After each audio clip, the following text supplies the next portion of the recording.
नमस्कार प्रेक्षकांनो, तुम्ही पाहत आहात ठरलं तर मग आणि नशीबवान या दोन्ही मालिकांचा महासंगम, जो की आजपासून 12 डिसेंबरपर्यंत आहे. तर प्रतिमा इकडे पूर्णाईच्या खोलीमध्ये एक एक वस्तू निहाळून पाहत असते आणि तिला आता जुन्या गोष्टी आठवत असतात सगळ्या. तेवढ्यात सायली तिथे येते व प्रतिमाला आवाज देते. तेव्हा प्रतिमा बोलते की सायली, अगं मी 1.5-2 वर्ष झाली या घरामध्ये येते, पण मला सगळ्या गोष्टी अगदी अनोळखी वाटायच्या. इतकंच काय, तर त्या ॲक्सिडेंटनंतर मला माझी नातीसुद्धा अनोळखी वाटायची. याचं दुःख काय असतं ना, ते मी शब्दात नाही ग सांगू शकत कुणाला, आणि ते कोणाला समजू सुद्धा शकत नाही आहे. माझे आई बाबा जेव्हा गेले तेव्हा पूर्णाईने मला सांभाळलं आणि त्यांचा आशीर्वाद कायमच माझ्या पाठीशी आहे. आणि म्हणूनच तर त्या एवढ्या मोठ्या ॲक्सिडेंटमधनं आम्ही तिघं देखील अगदी सुखरूपपणे वाचलो. त्यावर सायली सांगते की हो, नाती जरी रक्ताची नसली तरीही त्या नात्यांमध्ये किती प्रेम आहे हे माझ्या इतकं दुसरं कोणीही समजू शकत नाही. आणि ॲक्सिडेंटचं नाव काढल्यानंतर मात्र सायलीला त्रास होत असतो. तर इकडे रुद्रच्या लग्नाची अगदी जोरदार तयारी सुरू असते. तर अर्जुनने आता रुद्रला फोन केलेला असतो आणि रुद्र त्याला विचारत असतो की अरे कधी येतोयस तू वगैरे. त्यावर अर्जुनही सांगतो की अरे तू नवरदेव आहेस, काम करायला आम्ही सर्वजण आहोत ना, येतोच आहे आम्ही लवकरात लवकर तिकडे. आणि सांगतो की अरे माझं तर केव्हाचं आवरलंय, पण आमची बायको आहे ना, या बायकांचं ना मी सांगतो कधी लवकर आवरतच नाही. तर सायलीने देखील आता गिरिजाला फोन केलेला असतो आणि खरं तर गिरिजा खूप जास्त गोंधळलेली असते या लग्नामुळे आणि ती खरं तर या लग्नाला तयार देखील नसते. तिच्या मनाविरुद्ध हे लग्न होत असतं. तर आता ती सायलीला सांगत असते की सायली ताई, अगं माझी मैत्रीण विशाखा ती सुद्धा नाही आहे इथे माझ्यासोबत, मला खूप एकटं वाटतंय गं, तू लवकर ये ना. त्यावर सायली देखील सांगते की हो अगं येते मी, माझं तर केव्हाचं आवरलं आहे, पण आमच्या यांचं काय अजून आवरलेलं नाही आहे. त्यावर अर्जुन आता इकडे रुद्रला सांगत असतो, अरे मी तर केव्हाचा रेडी आहे, पण या बायकांचं ना तुला सांगतो कधी लवकर आवरतच नाही. त्यावर रुद्र सांगतो की अरे मला कसं माहीत असेल बरं. त्यावर अर्जुन आता त्याची फिरकी घेत असतो. तर गिरिजा देखील सायलीला लवकर ये म्हणून सांगत असते. आता सायली गिरिजाचा फोन ठेवून दिल्यानंतर घरात येते. तर कल्पनाने इतक्या दूरचा प्रवास करून जायचं आहे सायली आणि अर्जुनला, म्हणून त्यांच्यासाठी डबा बनवलेला असतो भाजीपोळीचा. आणि आता सायलीचा आवरल्यावर ती पर्स वगैरे घेऊन निघते. तेवढ्यातच कल्पना तिच्याकडे तो जेवणाचा डब्बा आणून देते आणि सायली आता खालून अर्जुनला आवाज देते, अहो आवरलं की नाही तुमचं. आता तिचा आवाज ऐकल्यानंतर अर्जुन लगेच रुद्राला फोनवर सांगतो, बघ आता हिचंच आवरलं नव्हतं आणि आता मात्र मला दोष देतीये. त्यावर रुद्र मात्र हसत असतो आणि तसाच फोनवर रुद्रासोबत बोलत बोलत बॅग घेऊन आता हा अर्जुन जो असतो तो खाली येतो हॉलमध्ये निघण्यासाठी. आणि तितक्यातच सायलीकडे कल्पना तिने गिरिजासाठी काही गिफ्ट आणलेलं असतं ते देखील देते आणि गिफ्ट पाहून सायली देखील खुश होते व बोलते की ठीक आहे मी देईल गिरिजाला. तर इकडे तन्वीला आता नागराजने फोन केलेला असतो. त्यावर तन्वी बोलते की काय झालं, कुठे महिपत, काही समजलं का, भेटलात का तुम्ही साक्षीला. त्यावर हा नागराज सांगतो की हो मी तिच्या घरीच गेलो होतो, घरीच जाऊन भेटलो तिला, पण खरं तर तिलासुद्धा माहीत नाही आहे की महिपत कुठे गेलाय आणि आपला बाप कुठे म्हणून रडत बसली होती बिचारी. नाही पण तो कुठे गेलाय काय वगैरे ते समजलंय आम्हाला. आता तन्वी बोलते की अच्छा, म्हणजे ती नाव बदलून कुठे राहते हे सुद्धा तुम्हाला आधीच माहीत होतं का. नाही म्हणजे चांगलं जमतंय तुम्हाला माझ्यापासून गोष्टी लपवायला वगैरे. आता नागराज चिडतो व बोलतो की टोमणेच देणारेस की पुढं काही बोलू. आणि आता तन्वी शांत होते. त्यावर नागराज तिला सांगतो की तिच्या मोबाईलवर एक मेसेज आला होता आणि त्यावरून आम्हाला समजलं की महिपत आता तुळजापूरमध्ये आहे वगैरे. त्यावर तन्वी बोलते की ठीक आहे मी जाते तुळजापूरला, तसंही माझ्याकडे कारण देखील आहे तुळजापूरला जायचं आणि मी फोन केल्यावर तुम्ही सुद्धा तुळजापूरला या म्हणून. तर इकडे सायली आणि अर्जुनला निरोप देण्यासाठी प्रतिमा आणि रविराज देखील आलेले असतात. आता ते आल्यानंतर सर्वजण खूप खुश असतात आणि सायली आणि अर्जुनही आता जाण्यासाठी निघालेले असतात. तर अर्जुन त्याची बॅग वगैरे घेऊन आता हॉलमध्ये येतो आणि तो फोनवर रुद्रासोबत बोलतच असतो. तर रुद्र तर तो सायलीला खाली आल्यावर विचारतो की सायली आवरलं का, निघायचं का आपण? त्यावर सायली बोलते 2 मिनटं थांबा हं. आणि आता आता अर्जुन रुद्रला फोनवर सांगत असतो, अरे या बायकांचं ना, तुला सांगितलं ना मी, कधी आवरतच नाही यांचं, तेच चाललंय. सायली मात्र त्याला ओरडते की काय काय म्हणालात तुम्ही? आता मात्र अर्जुन सावरासावर करतो, अगं मी रुद्रला सांगत होतो की किती किती अति करते, किती अति काळजी करते माझी बायको वगैरे असं सांगत होतो मी. हवं तर तिथे गेल्यानंतर तू विचार ना रुद्रला. आणि रुद्रला बाय करून आता अर्जुन फोन ठेवून देतो आणि त्यानंतर ते दोघेही आता जायला निघतात. त्यानंतर रविराज सांगतो की तिथे पोहोचल्यानंतर आम्हाला फोन करून नक्की कळवा. आणि सायली देखील हो बोलते. आणि सायली आणि अर्जुन दोघेसुद्धा आता गिरिजाच्या आणि रुद्रच्या लग्नासाठी तुळजापूरला जायला निघालेले असतात. तर तिकडे देखील लग्नाची एकदम जोरदार जय्यत तयारी सुरू असते. आणि आता हे समजल्यानंतर प्रिया देखील आता तुळजापूरला जाण्यासाठी निघालेली असते. आणि खरं कारण तर लग्नाचं नाही तर महिपतला शोधायचं असतं. तर ती विचारच करत असते की आता सानवीला मदत करायला जावंच लागते. आणि तेवढ्यातच अश्विन तिथे येतो आणि तिचं बोलणं ऐकतो व विचारतो की अगं कोणाला मदत करायची आता तुला? त्यावर तन्वी सांगते की अरे माझी तुळजापूरला एक मैत्रीण आहे सानवी आणि तिला माझ्या मदतीची गरज आहे, त्यासाठी मी जाऊ का तुळजापूरला? त्यावर अश्विन विचारतो की अगं तू विचारते काय आहेस, तू जा ना तुळजापूरला, बिंदास जा. नाहीतर मी एक काम करतो की आपण परवा निघूयात, आज आणि उद्या मी हॉस्पिटलला जातो आणि मग त्यानंतर मी सुट्टी घेऊन मग आपण जाऊयात, आपलं छोटीशी सुट्टी पण होईल. आता मात्र तन्वी बोलते की नाही, अरे तिला खूप अर्जंट मदतीची गरज आहे, तिने मला आजच बोलवलं आहे आणि मी तर आजच जाणार आहे. त्यानंतर अश्विनसुद्धा तयार होतो. तर सायली आणि अर्जुन आता दोघेही तुळजापूरला जायला निघालेले असतात. पण सायली मात्र गाडीमध्ये खूप नाराजच असते. त्यावर अर्जुन तिला बोलतो की काय झालं बायको, तू सुंदर दिसतेस, पण तू अशी चिडलेली काय आहेस, अशी शांत काय आहेस? तेव्हा सायली बोलते की काय सांगितलं तुम्ही रुद्रा भाऊजींना? मी काय सारखं आवरत नाही लवकर, सारखे कटकट वगैरे करत असते असं सांगितलं तुम्ही? त्यावर अर्जुन बोलतो की नाही, मी कुठे असं सांगितलं, तू तर तिथे गेल्यावर विचार ना त्याला. आणि आता दोघांचंही रुद्र आणि गिरिजाच्या लग्नाबद्दल बोलणं सुरू असतं. त्यावर सायली बोलते की गिरिजा ना थोडीशी गोंधळलेली वाटत होती हो. त्यावर अर्जुन बोलतो की अगं आता तिचं लग्न आहे आणि इतक्या घाईघाईने सर्व काही होतंय, थोडी तर गोंधळलेली असणारच ना ती. त्यावर सायली बोलते की मला तिथे गेल्यानंतर तिच्याशी बोलायला हवंय. त्यावर अर्जुन देखील बोलतो की हो, मी सुद्धा रुद्रशी बोलतो, आपण दोघेही त्यांच्याशी बोलायला हवंय. आणि आता त्या दोघांच्या लग्नावरनं या दोघांना आता यांचं लग्न आठवायला लागलेलं असतं. तर सायली मात्र चिंताग्रस्त झालेली असते, कारण आता या लग्नाच्या नादामध्ये त्यांना महिपतचा शोध मोहीम मात्र थांबलेली असते. तर महिपत देखील इकडे आता रुद्रच्या घरी सामर्थ्य बंगल्यावर आलेला असतो आणि इकडे तिकडे आपल्याला कोणी पाहत नाही आहे ना हे पाहून तो घरात शिरतो व बोलतो की मला आता फक्त नागेश्वरच वाचवू शकतो. आणि तो लगेचच नागेश्वरला भेटायला येतो. नागेश्वर म्हणजे रुद्रचे वडील. तर ते देखील महिपत सारखेच गुंड प्रवृत्तीचे असतात. आता हा महिपत लगेचच नागेश्वरला भेटायला येतो, दारं वगैरे सगळं बंद करतो आणि आपल्याला कोणी पाहत नाही आहे ते पाहत असतो. त्यावर नागेश्वर त्याला विचारतो की काय झालं महिपतराव, आमच्या कामाचं काय झालं? त्यावर महिपत सांगतो की अहो मी त्या मारणारच होतो त्या सगुणाला. सगुणा म्हणजे या गिरिजाची मावशी. पण तेवढ्यातच तो अर्जुन सुभेदार मध्ये आला आणि ती वाचली. तर इकडे रस्त्याने येता येता मस्तपैकी सायली आणि अर्जुन त्यांच्या लग्नाच्या आठवणींना उजाळा देत असतात. तर नागेश्वर सांगतो की मग आमचं काम कधी करणार आहात आता तुम्ही? त्यावर महिपत सांगतो की करणार आहे, पण माझ्याच मागं दुसरं लचाण लागले, पोलीस लागलेत माझ्या मागं, मला लपायला जागा हवी आहे म्हणून इथे आलोय मी. आणि तुमचं काम करेलच ना, पण आता थोडेच दिवस पोलिसांच्या तावडीतून थोडं शांत बसायला पाहिजे म्हणून थोडा शांत राहिलोय. त्यावर नागेश्वर बोलतो की असं झालंय का? मग तर काही काळजी करूच नका, मी बरोबर लपवतो तुम्हाला, तुम्ही काही काळजी करू नका. आणि आता या नागेश्वरच्या डोक्यामध्ये एक प्लॅन येतो आणि तो आता महिपतला इथेच लग्न घरामध्येच लपवणार असतो. त्याचा असा एक वेगळा लूक तो तयार करतो. त्याला अशा खोट्या दाढी-मिशा, गॉगल वगैरे, खोटे केस वगैरे सगळं लावतो. त्याचे कपडे वगैरे सगळं असं चेंज करतो आणि एक असा वेगळाच लूक त्या महिपतला देतो आणि बोलतो की पहा आता महिपतराव, ओळखताय का तुम्ही स्वतःला तरी? तुम्ही स्वतःलाच नाही ओळखते तर कोणी कसं ओळखेल बरं तुम्हाला? तर तेवढ्यातच इकडे सायली आणि अर्जुन देखील आता या रुद्रच्या घरी पोहोचलेले असतात आणि रुद्र देखील अगदी थाटात त्यांचं स्वागत करतो.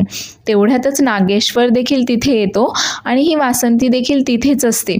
तर रुद्र सायली आणि अर्जुनला घेऊन आता नागेश्वर आणि वासंतीकडे येतो आणि त्यांची ओळख करून देतो की हा माझा मित्र आहे आणि ही त्याची बायको सायली. त्यावर अर्जुन मिश्किलपणे बोलतो की बायको कसली, बॉस आहे माझी.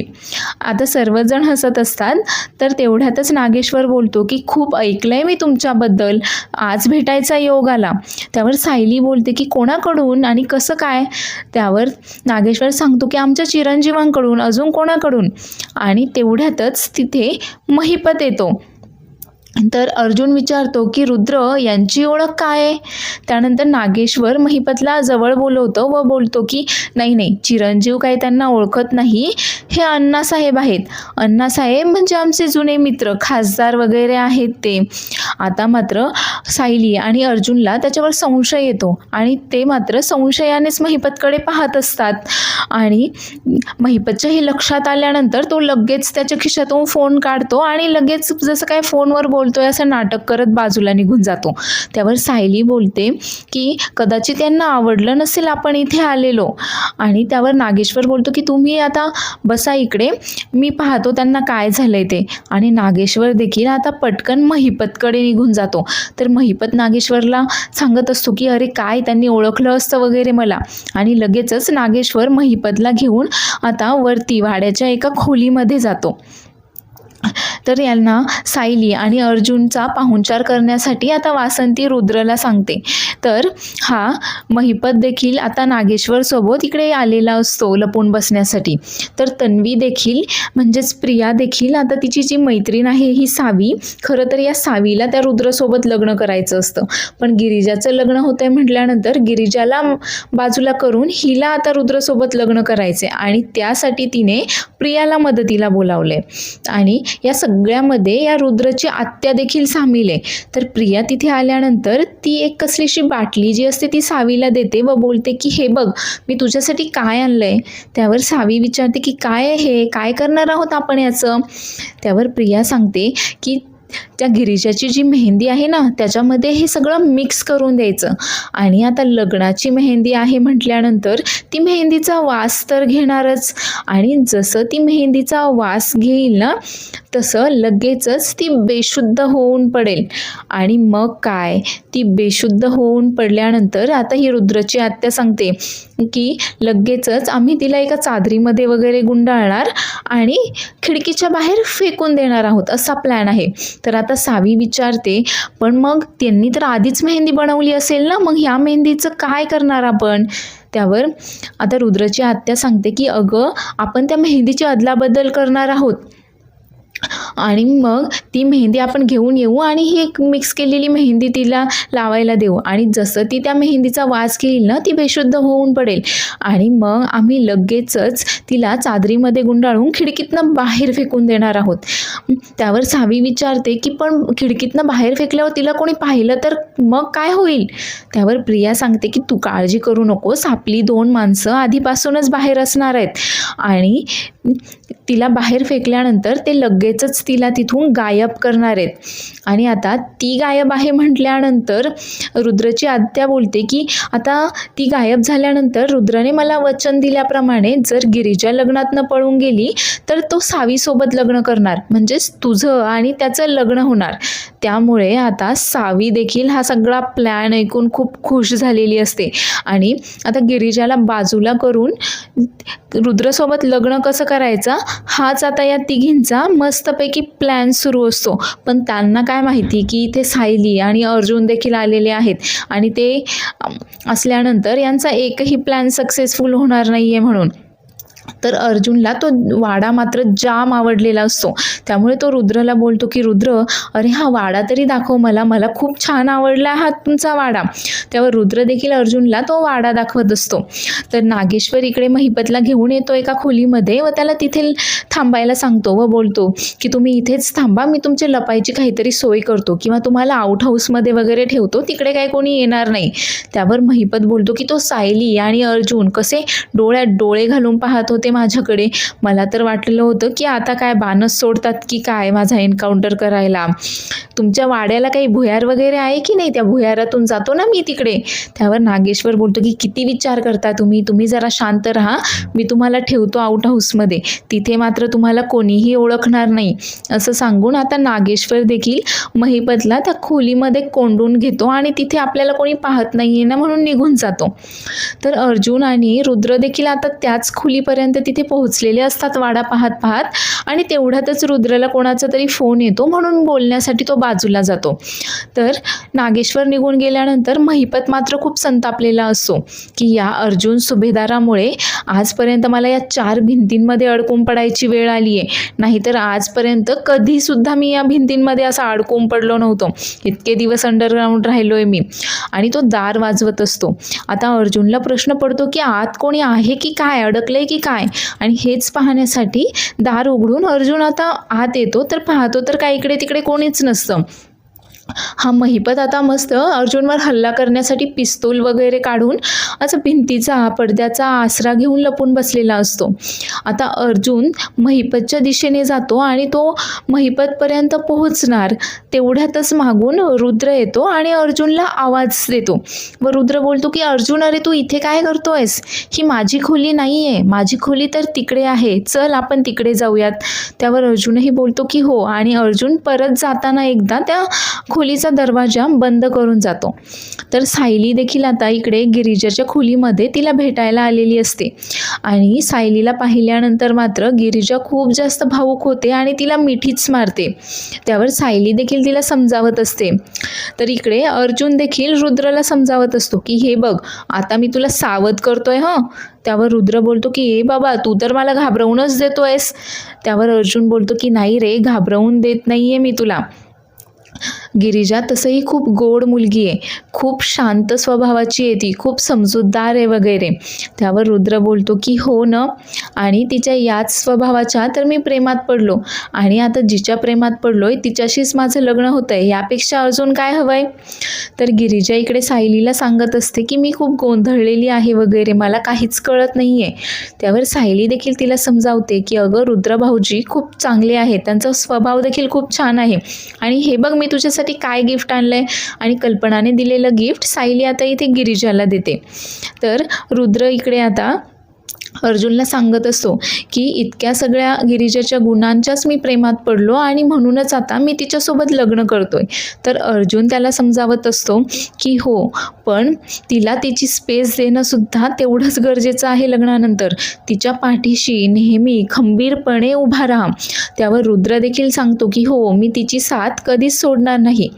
तर तन्वी आता इकडे महिपतचा शोध घेत गावभर फिरत असते आणि एका मुलाला ती महिपतचा फोटो दाखवते आणि याला कुठे पाहिलंय का विचारते.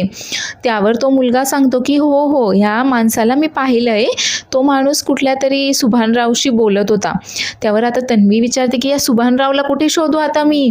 लगेचच तो मुलगा तिकडे ते 2 माणसं उभे असतात त्यांच्याकडे बोट करतो व बोलतो की ते आहेत ना, त्यांच्याशी बोलत होता हा माणूस, त्यांच्यासोबत मी पाहिलं याला. तर लगेचच तन्वी इकडे त्या माणसाकडे येते, त्यालाही तो फोटो दाखवते व बोलते की मला त्या मुलाने सांगितलं की तुम्ही या माणसाला ओळखता, याला पाहिलंय तुम्ही, मला सांगता का हा माणूस कुठे पाहिलाय तुम्ही. तो आता फोटो पाहिल्यानंतर तो माणूस महिपतला लगेचच ओळखतो व तन्वीला तो खोटं सांगतो की म्हणजे माझं तसं काही या माणसासोबत ओळख वगैरे नाही आहे, पण त्या सगुणाच्या घराचा पत्ता पाहिजे होता त्याला, तेव्हा भेटलो होतो मी सगुणाच्या घरचा पत्ता द्यायला, आणि तो लगेचच तिथून निघून जातो. तर तन्वी आता विचारत पडते की या सगुणाला कुठे शोधू मी, आणि परत ती त्या मुलाला सगुणाच्या घरचा पत्ता विचारून सगुणाच्या घरी जाण्यासाठी निघते. तर तन्वीने दिलेलं ते जे गुंगीचं औषध असतं ते आता सावी आणि ही रुद्रची आत्या त्या मेहंदीमध्ये मिक्स करत असतात. त्यावर आता दोघेही प्रियाची वाट पाहत असतात, पण प्रियाचा मात्र काही तपासच नसतो. त्यावर ही रुद्रची आत्या सांगते की जाऊ देत, त्या प्रियाची काही वाट पाहू नकोस, ती येईल तेव्हा येईल, आपण ही मेहंदी मिक्स करून अदलाबदल करूयात. आणि तेवढ्यातच सायली तिथे येते, त्यामुळे सावी दार उघडते. आता सायली बोलते की नमस्कार, मी सायली. आणि वासंती मावशीने सर्वांना खाली बोलवलं आहे, मेहंदीचा कार्यक्रम आता सुरूच होतोय, येत आहे ना तुम्ही. त्यावर सावी आणि ती रुद्रची आत्या देखील हो बोलते, पण सायली मात्र बळचच त्यांच्या खोलीमध्ये येते. तसं ही लगेचच ती गुंगेच्या औषधाची बाटली लपवून ठेवते आणि सायली बोलते की हे काय, तुम्ही दुसरी मेहंदी का तयार केली आहे, मेहंदी तर तयार आहे तिकडे. त्यावर आता या दोघीही खोटं सांगतात की आम्हाला त्या मेहंदीची ॲलर्जी आहे, म्हणून आम्ही ऑर्गॅनिक मेहंदी तयार केली आहे वगैरे, आणि आमच्या मैत्रिणीची वाट पाहतोय, ती आम्हाला मेहंदी लावून देणार आहे. तर इकडे रुद्र आणि वासंती आता त्यांचा पारंपरिक दागिना घेऊन गिरिजाकडे आलेले असतात, तो गिरिजाला देण्यासाठी.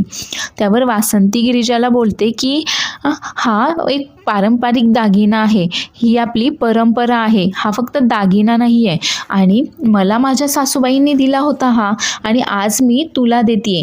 तेवढ्यातच ती काहीतरी विसरते आणि ते आणण्यासाठी ती परत एकदा बाहेर जाते आणि गिरिजाला तो दागिना कसा दिसतोय हे पाहण्यासाठी ती घालायला सांगते.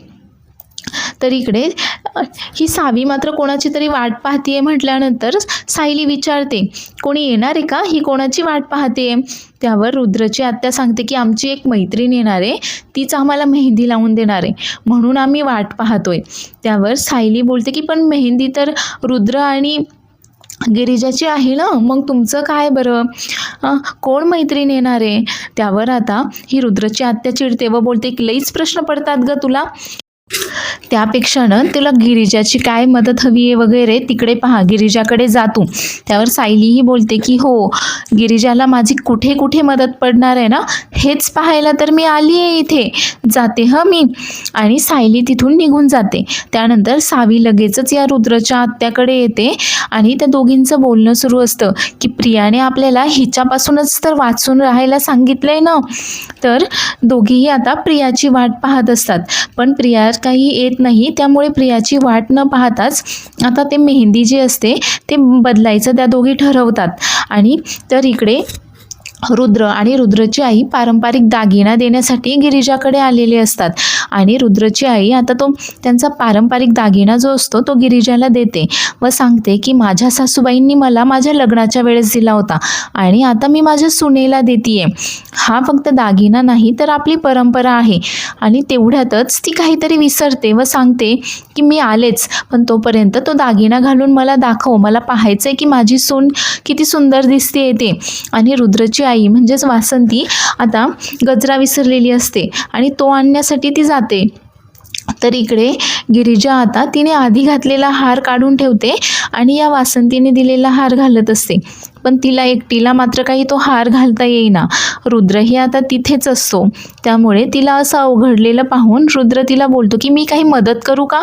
त्यावर गिरिजाही मानेनेच हो बोलते. त्यानंतर आता रुद्र तिला तो हार घालून देण्यासाठी मदत करत असतो. तर खरं तर त्या पारंपरिक दागिन्यामध्ये गिरिजा एकदम खुलून दिसत असते. रुद्र तर तिच्याकडे पाहतच राहतो. आणि तेवढ्यातच तिथे आता परत एकदा वासंती येते. तिने खरं तर गजरा आणलेला असतो आता गिरिजासाठी, तो गजरा ती गिरिजाला देते व गिरिजाच्या तोंडावरून हात फिरवत बोलते की खरंच खूप सुंदर दिसतेस माझी सून, हो ना. त्यावर रुद्र देखील हो बोलतो आणि गिरिजाकडे पाहतच असतो. त्यावर वासंती बोलते की चला चिरंजीव, आता मेहंदीचा वेळ होतोय, लवकर आवरून या, आपल्याला मेहंदीचा कार्यक्रम सुरू करायचा आहे. आणि दोघेही आता तिथून निघून जातात. तर इकडे आता घरी कल्पनाला खूप काळजी वाटत असते अस्मिताची. डॉक्टरांनी अस्मिताला चेक केल्यानंतर तिची काळजी करण्यासारखंच कारण आहे, तिची प्रकृती खूप नाजूक आहे असं सांगितलेलं असतं. त्यामुळे ती प्रतिमाला बोलते की प्रतिमा, अगं म्हणजे मला असं वाटतंय की नंतर खूप धावपळ होईल. डॉक्टरांनी जेव्हापासून हिची सोनोग्राफी केली आहे आणि हिचे रिपोर्ट्स दिले तेव्हापासून मला तर चैनच पडत नाही आहे. मला तर असं वाटतंय की आपण लवकरात लवकर आता हिचं डोहाळे जेवण करून घेऊ. त्यावर प्रतिमा बोलते की अगं हो करणारच आहोत आपण, एकदम निवांत तयारी करूयात. त्यावर कल्पना बोलते की निवांत नाही गं, मला असं वाटतं की आपण उद्याच कार्यक्रम करून घेऊ. त्यावर प्रतिमा बोलते की अगं पूर्णाई पण इथे नाही आहेत आणि सायली अर्जुन पण नाही आहेत आणि मग इतक्या घाईने. त्यावर कल्पना बोलते हो ना, पण नंतर जर तिची प्रकृती बिघडली, नंतर जर आपल्याला करता आला नाही कार्यक्रम तर काय करणार बरं. म्हणूनच मी म्हणते की आता आपण लवकर कार्यक्रम करून घेऊ. आणि दोघीही आता अस्मिताचं डोहाळे जेवण उद्याच म्हणजे दुसऱ्या दिवशी करायचं ठरवतात.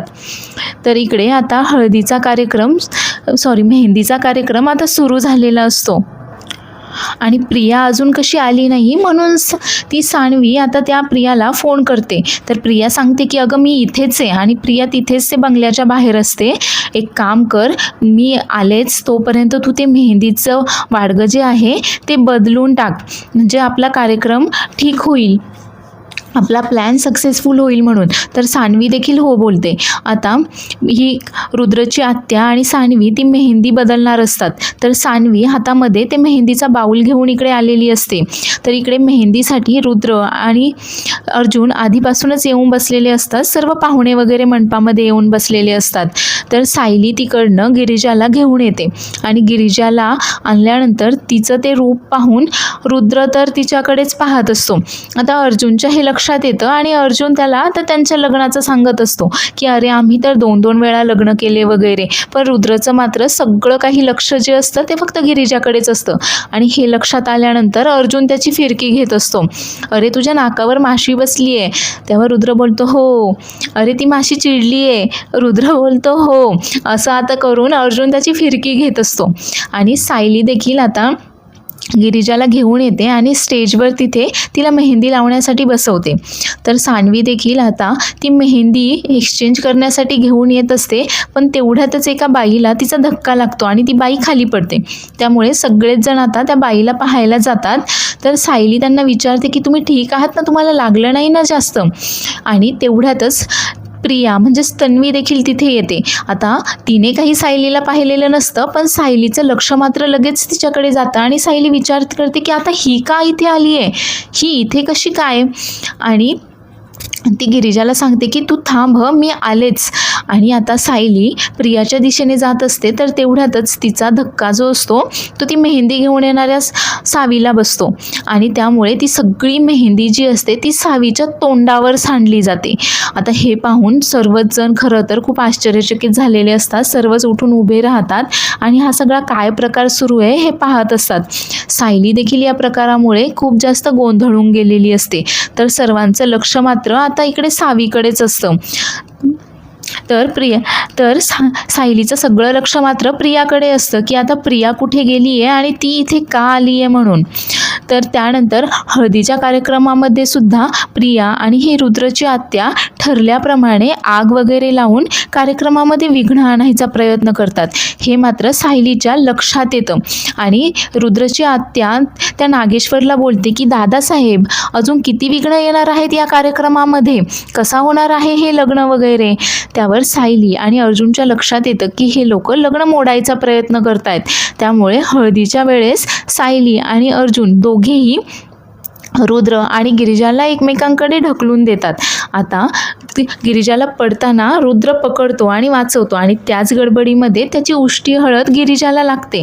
त्यावर सायली बोलते की शुभशकुन झाला बघा, आता गिरिजाला रुद्रची उष्टी हळद लागली आहे, हा एक शुभशकुनच आहे. आता मात्र लग्नाच्या जोरदार तयारीला लागा.